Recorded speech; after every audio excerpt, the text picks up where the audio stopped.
সুপ্রিয় দর্শকবৃন্দ, আসসালামু আলাইকুম। আশা করি সবাই ভালো আছেন।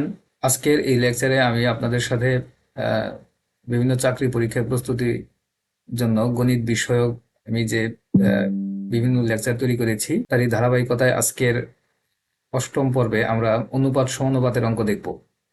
এর আগে আমরা সুদ কষার অঙ্কগুলো শেষ করেছি। আপনারা বাসায় অঙ্কগুলো প্র্যাকটিস করবেন। আজকের অঙ্ক আহ, অনুপাত সমানুপাতের অঙ্ক, মানে খুবই সহজ অঙ্ক। কিন্তু এখানে যে দুইটি অঙ্কের নিয়ম আমি দেখাবো, বাকি বেসিকগুলো তো আপনারা জানেন, যেমন এত ইস্টু এত হলে আহ, বৃহত্তর অংশ ক্ষুদ্রতর অংশের পার্থক্য কত, বা হচ্ছে বৃহত্তর অংশ ক্ষুদ্রতর অংশের কত শতাংশ, এই বিষয়গুলো আপনারা পারবেন। এগুলো বেসিক। আমি কিন্তু এখানে যে অঙ্কগুলো দিচ্ছি, যাদের মোটামুটি বেসিক ঠিক আছে তারা এই অঙ্কগুলো দেখবেন। আর যাদের বেসিকটা দুর্বল, মানে মোটামুটি এই সমস্ত অঙ্কগুলো একেবারেই বুঝেন না, তারা একটু বেসিকটা শক্ত করে আসতে হবে। আর এখানে শক্ত করার কোনো বিষয় নয়। বিষয়টি হচ্ছে আপনি ক্লাস 6-7 পার হয়ে তো আর এমনি আসেন নাই। বিসিএস পরীক্ষা আপনি দিবেন, নিশ্চয়ই আপনার ভিতরে অতটুকু যোগ্যতা আছে, তাই না? আমি জাস্ট আপনার কাজটাকে সহজ করে দিচ্ছি। এখানে বেসিক শক্ত বা দুর্বলের কোনো বিষয় না। যারা বিসিএস পরীক্ষা দিবেন তাদের ন্যূনতম এই জ্ঞান আছে, এটাই আমি ধরে নিয়েছি। এবং আপনারা এই বিষয়গুলো, যদি আমি শর্টকাট টেকনিক কিন্তু আপনারা সব জায়গায় খাটাইতে যায় না। এটা জাস্ট হচ্ছে আমি একটি টেকনিক শিখিয়ে দিচ্ছি আপনাদের। এই রিলেটেড অঙ্কগুলো আমি এই কারণে বলছি যে আপনারা অঙ্কের হিডিংগুলো ভালোভাবে দেখবেন, অঙ্কগুলোকে ভালোভাবে লক্ষ্য করবেন। কারণ পরীক্ষার মধ্যে প্রায়ই আপনি সূত্র প্রয়োগ করে দিতে পারবেন না। হ্যাঁ, ভালো করে অঙ্কটাকে লক্ষ্য করতে হবে। এই কারণে আমি বলছি যে আপনার বাসায় প্র্যাকটিস করবেন বেশি বেশি। ঠিক আছে? শর্টকাট টেকনিকগুলো আপনাকে সব জায়গায় আপনার কাজে লাগবে না। ঠিক আছে? আর এটা হচ্ছে তাদের জন্যই, আমার এই লেকচারগুলো তাদের জন্যই যাদের মোটামুটি বিসিএস এর বেসিক শক্ত আছে, মানে বিশেষ করে ম্যাথমেটিক্সের ক্লাস 6, 7, 8, 9 এর অঙ্কগুলো ভালো করে করছেন, তাদের জন্য আর কি। ঠিক আছে? একবারে বেসিক পর্যায়ে যদি আপনি এই শর্ট টেকনিক অঙ্ক করতে যান তাহলে আপনি বিপদে পড়বেন। আর এই টেকনিকগুলো হচ্ছে আপনারা যারা মোটামুটি পারেন, অঙ্কগুলো বাসায় ভালো করে দেখবেন। এবং এই টেকনিকগুলোর আগে আপনি প্রথমে হচ্ছে আমি যে হিডিংগুলো দিয়েছি কোনটার ক্ষেত্রে কোনটা, এটা বাসায় অঙ্কগুলো যখন করবেন তখন কিন্তু এগুলার আপনি একটা গবেষণামূলকভাবে আপনাকে বসতে হবে। ঠিক আছে? যে অঙ্কটা হচ্ছে সিস্টেম, এটা আমার সাথে এটা এই শর্ট টেকনিক কাজে লাগতেছে। যারা বিষয়গুলো একেবারেই বুঝেন না তাদের জন্য আহ, আপনারা আমাকে বিষয়টি জানাবেন, আমার সাথে যোগাযোগ করতে পারেন, কমেন্টে আমাকে বিষয়টি জানাবেন। প্রয়োজন পড়লে আপনাদের জন্য আমি আরেকটি লেকচার তৈরি করবো এইভাবে। ঠিক আছে? ওই বেসিকগুলোর জন্য তৈরি করব, তবে এটা একটু সময়ের প্রয়োজন, কারণ আমাকে এই কাজগুলো করতে একটু সময় নিতে হয়।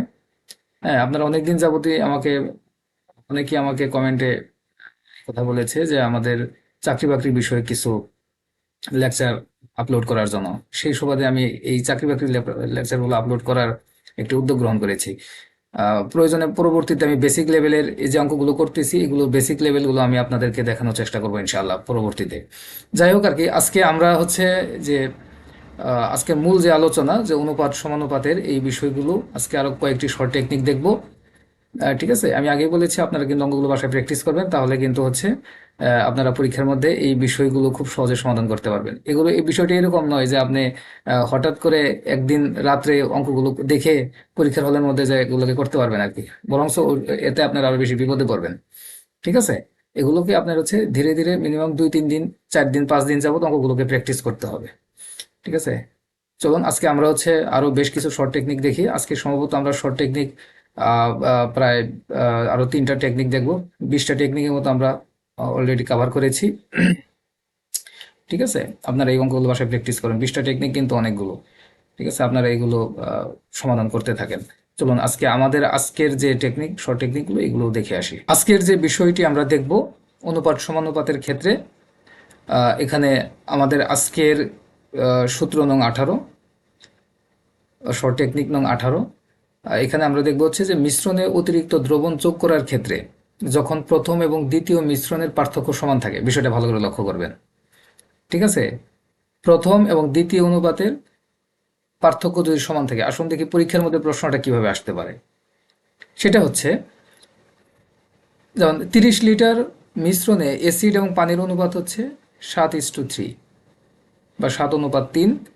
এই মিশ্রণে কি পরিমাণ পানি মিশ্রিত করলে অ্যাসিড এবং পানির পরিমাণ 3:7 হবে? আমি অঙ্কটা আবার পড়ি, ভালো করে লক্ষ্য করেন। 30 লিটার মিশ্রণে অ্যাসিড এবং পানির অনুপাত 7:3। এবং এই মিশ্রণে আরও কি পরিমাণ পানি সংযুক্ত করলে মিশ্রণের অনুপাত 3:7 হবে, অর্থাৎ অ্যাসিডের চেয়ে পানি পুরাটা উল্টা উল্টা হয়ে যাবে আর কি। দেখছেন 7:3, 3:7 এই ধরনের অঙ্কের ক্ষেত্রে, শুধুমাত্র এই ধরনের অঙ্কের ক্ষেত্রে। অন্য ধরনের এখানে 4:5 আসলে আবার ওই সূত্র কিন্তু কাজে লাগবে না, ঠিক আছে, যদি 7:3 এবং 3:7। কিন্তু আশ্চর্যের বিষয় হচ্ছে পরীক্ষার মধ্যে এই সিস্টেমের অঙ্কগুলোই থাকে। এখানে 7:3 আছে, তো এখানে 4:3 দিবে, এখানে 3:4 হবে, মানে এরকম কিন্তু সিস্টেম অঙ্কগুলোই পরীক্ষায় থাকে। এই সিস্টেমে এই রিলেটেড অঙ্কগুলোই পরীক্ষায় আসে, ঠিক আছে। তাহলে এই ধরনের অঙ্ক সমাধানের ক্ষেত্রে আমরা যে শর্ট টেকনিক প্রয়োগ করবো এখানে, সেটা হচ্ছে মিশ্রিত দ্রব্যের পরিমাণ সমান সমান মোট মিশ্রণের পরিমাণ ডিভাইডেড বাই প্রথম অনুপাতের ছোট সংখ্যা ইন্টু অনুপাতের পার্থক্য। আচ্ছা, আমরা দেখি এখানে সংখ্যাটা বসাই। তো মোট মিশ্রণের পরিমাণ হচ্ছে এই যে 30 লিটার মিশ্রণের মোট মিশ্রণ হচ্ছে 30, ঠিক আছে। এরপর হচ্ছে প্রথম অনুপাতের ছোট সংখ্যা, এখানে অনুপাত কিন্তু দুইটা, এটা একটা অনুপাত, এটা একটা অনুপাত। তাহলে আমরা বলছি হচ্ছে প্রথম অনুপাতের ছোট সংখ্যা হচ্ছে 3, এবং অনুপাতের পার্থক্য, তার মানে হচ্ছে 3 এবং 7-এর মধ্যে পার্থক্য কত আসছে, 4, ঠিক আছে, ইন্টু 4 আর কি। তাহলে এটা এইভাবে বসাই দিলে এই অঙ্কটা আপনি খুব সহজে পরীক্ষার মধ্যে সমাধান করে ফেলতে। এই রিলেটেড অঙ্ক যদি পরীক্ষা আসে, আশা করি আপনি এই শর্ট টেকনিক প্রয়োগ করে এই অঙ্কটা সমাধান করতে পারবেন, ঠিক আছে। আমি এখানে আরো কিছু অঙ্ক দিয়ে দিয়েছি, যেগুলো দেখেন এখানে এই দুই ধরনের অঙ্কই ঘুরে ফিরে পরীক্ষায় আসে, দুই ধরনের অঙ্কই আসে পরীক্ষায়। আমি বেশ কয়েকটা চাকরির পরীক্ষার অঙ্ক দেখেছি যে এই অঙ্ক দুইটাই ঘুরে ফিরে দিয়েছে। আরও অনেক ধরনের অন্য চাকরির পরীক্ষা থাকতে পারে, আপনারা সেটা দেখে নেবেন, ঠিক আছে। এই ধরনের অঙ্কগুলো আপনারা হচ্ছে এই শর্ট টেকনিকে সমাধান করবেন। আমরা পরবর্তীতে আরেকটি টেকনিক দেখি। এটা হচ্ছে, আমরা এর আগে কি টেকনিক বলেছি এটা মনে আছে তো? হ্যাঁ, এটা মনে রাখবেন। এরপরেরটা হচ্ছে মিশ্রণে অতিরিক্ত দ্রবণ যোগ করার ক্ষেত্রে, ওটাও কিন্তু মিশ্রণে অতিরিক্ত দ্রবণ যোগ করার ক্ষেত্রে এখানে হচ্ছে দুইটি অনুপাতের সংখ্যাদ্বয়ের একটি সংখ্যা পরিবর্তিত হলে, আগে তো 3:7, 7:3 এটা ছিল না, এখন হচ্ছে এই অনুপাতের সংখ্যাদ্বয়ের পরিবর্তন হবে। কিভাবে হবে, পরীক্ষায় কিভাবে অঙ্কটি আসতে পারে, প্রশ্নে থাকতে পারে, সেটা আমরা দেখি। এখানে থাকবে হচ্ছে যেমন 25 গ্রাম ওজনের একটি সোনার গহনায় সোনা এবং তামার অনুপাত 4:1।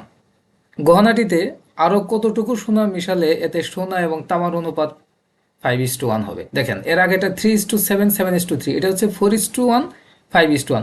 তার মানে হচ্ছে এখানে কি দুইটি অনুপাতের সংখ্যাদ্বয়ের মধ্যে পরিবর্তন ঘটছে না, আগে 4:1 থেকে 5:1 হয়েছে।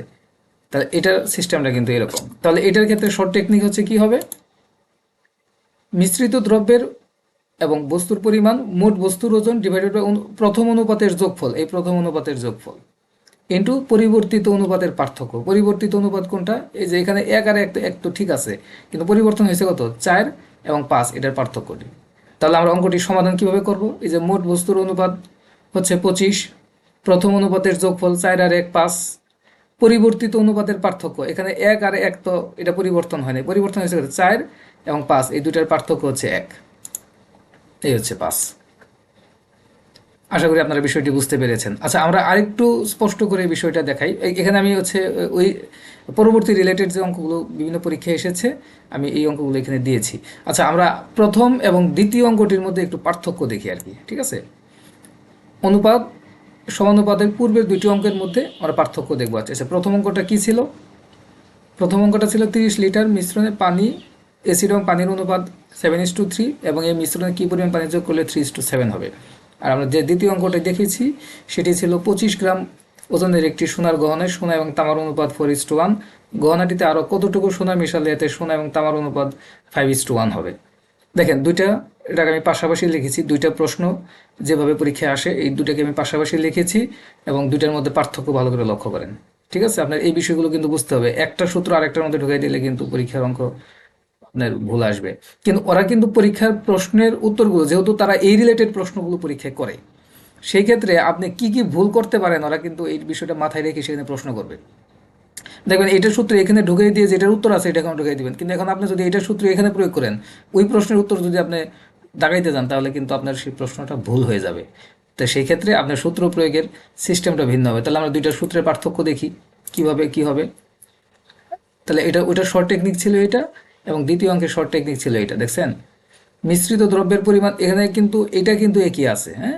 এখানে প্রথম অনুপাতের ছোট সংখ্যা ছিল, আর এটা হচ্ছে প্রথম অনুপাতের যোগফল, এটা হচ্ছে অনুপাত দ্বয়ের পার্থক্য, অর্থাৎ এই দুইটা বা এই দুইটা যে কোনো একটা পার্থক্য নিলেই হতো। কিন্তু এখানে বলছে যে পরিবর্তিত অনুপাতের পার্থক্য, পরিবর্তিত মানে এই যে 4 এবং 5 এই দুইটা পরিবর্তন হয়েছে, এটা যে পার্থক্য সেটার কথা বলছে। তাহলে অঙ্কের সমাধানটা কি? এর আগে আমরা এটা করেছি, আপনারা দেখেছেন, সেই পদ্ধতিতে আপনারা সেটা সমাধান করবেন। আমি আমার মনে হয় আমি বিষয়টি আপনাদেরকে বোঝাতে পেরেছি।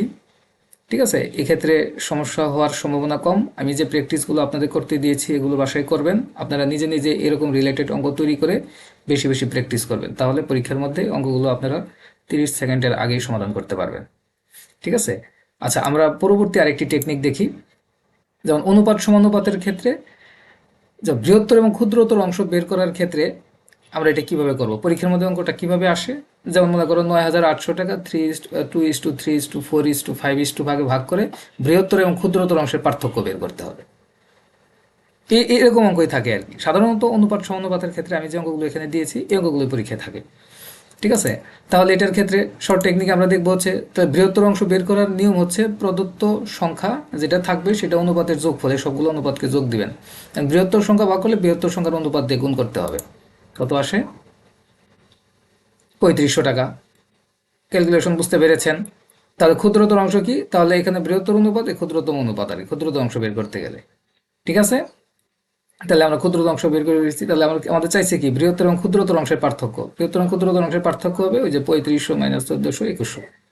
ঠিক আছে, আমরা এখানে বেশ কিছু অঙ্ক দিয়ে দিয়েছি যেগুলো বিগত সালে পরীক্ষায় এসেছে। আপনারা এগুলো বাসায় প্র্যাকটিস করবেন। যাই হোক, আশা করি আপনারা বিষয়টি বুঝতে পেরেছেন। অনুপাত সমানুপাতের অঙ্কগুলো বাসায় প্র্যাকটিস করবেন। আমরা পরবর্তীতে আরও বেশ কিছু টেকনিক নিয়ে আপনাদের সামনে হাজির হব। ততদিন পর্যন্ত সবাই, আল্লাহ যেন আপনাদের সুস্থ রাখে। ঠিক আছে, আমি পরবর্তী লেকচারে আমি বাকি বেশ কিছু টেকনিক নিয়ে আলোচনা করব। আজকে এই পর্যন্তই। ধন্যবাদ সবাইকে। আল্লাহ হাফেজ।